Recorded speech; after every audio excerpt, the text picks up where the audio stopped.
Alright, welcome to my video for 7.3 activity, which we're planning on taking place on March 26th. So the circle question for today is, my answer is red. What is my question? So think about what your question would be if the answer is red. Alright, we are going to meet with our partner and discuss our questions and checking to see if we did our work on the paper packet that I'll give to you, and then answered our answers into bigideasmath.com. First thing that we're going to start introducing is this new thing called My Favorite No. So every student in person here is going to answer this question on a piece of paper, and then I will collect them from you and I will check through them to see my favorite no. And will there be some students who get the answer correct? Yes, there will be. Will there be some students who get the answer wrong? Yes, and that actually is a learning opportunity for all of us because we can see where students make mistakes on questions like this. Next would be a brain break while I check over for my favorite no. And then we will start the activity. Now, the first activity, we're going to start with an introductory video, which is going to talk about one-step multiplication and division. If you would like to search for this video online, you can, but we are going to only watch it until 2 minutes, 18 seconds into the video. All right, the first activity says, work with a partner. Describe how you would find the value of x, then find the value of x and check your result. So we are looking at a rectangle there. And I know that the area of the rectangle is 24 square units. So I know that x times 6 has to give me 24. So I'm going to write that out. X times 6, or 6 times x, has to give me 24. Well, most of you would probably just think to yourself, well, what times 6 gives me 24? And some of you might say, oh, it's 4.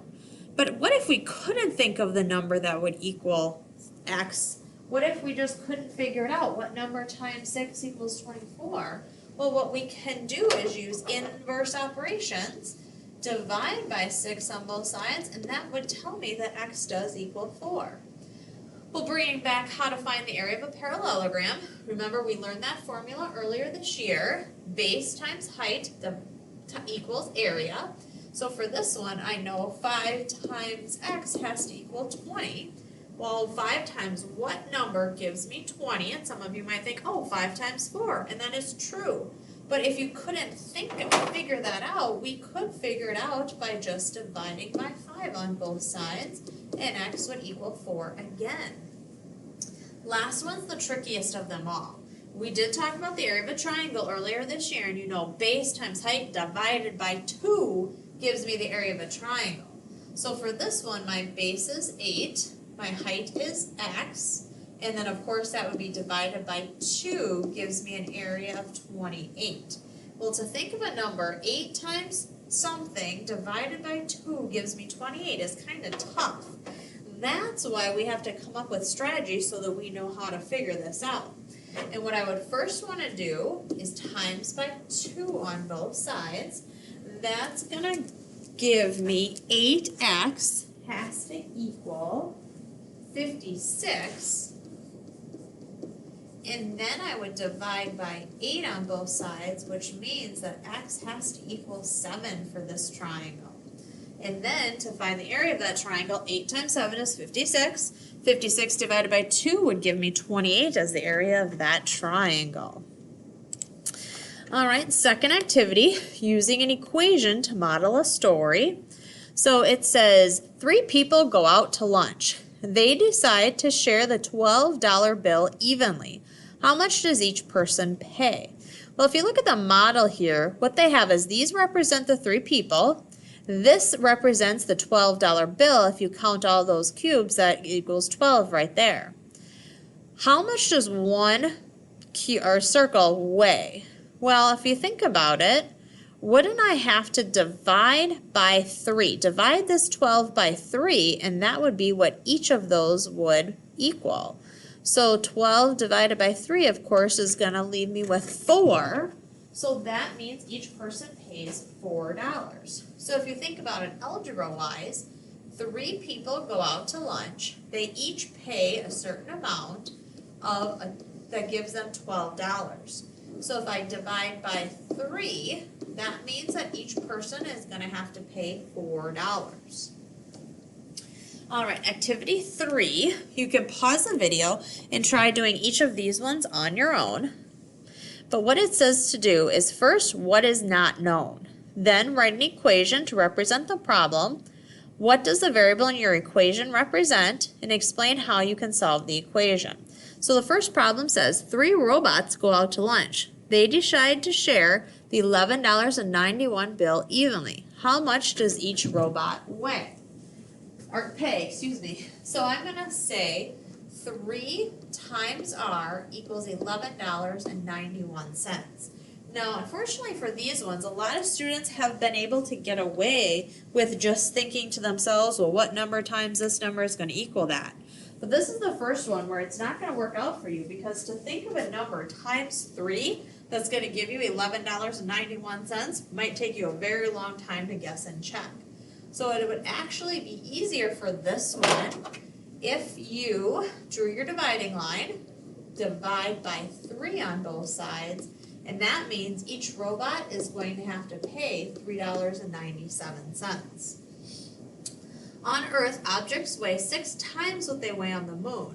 A robot weighs 96 pounds on Earth. What does it weigh on the moon? Well, if we think about this situation, we know that 6 times x is got to equal 96. Well, you might think to yourself, well, what number times 6 is going to equal 96? Or I could just divide by 6 on both sides, and that means that it weighs 16 pounds on the moon. C. At a maximum speed, a robot runs 6 feet in 1 second. How many feet does the robot run in 1 minute? Well, it would be x divided by 60, because there's 60 seconds in a minute, and that equals 6. What number divided by 60 equals 6? Well, I'm going to have to multiply by 60 on both sides, which means that x has to equal 360 feet. The last one, 4 identical robots lie on the ground head to toe and measure 14 feet. So 4 times x has to equal 14 feet. Now you might be thinking to yourself, well, what number times 4 gives me 14? Not so easy to figure out, but if I divide by 4 on both sides, that means that x has to be 3.5 feet, so each robot is 3.5 feet.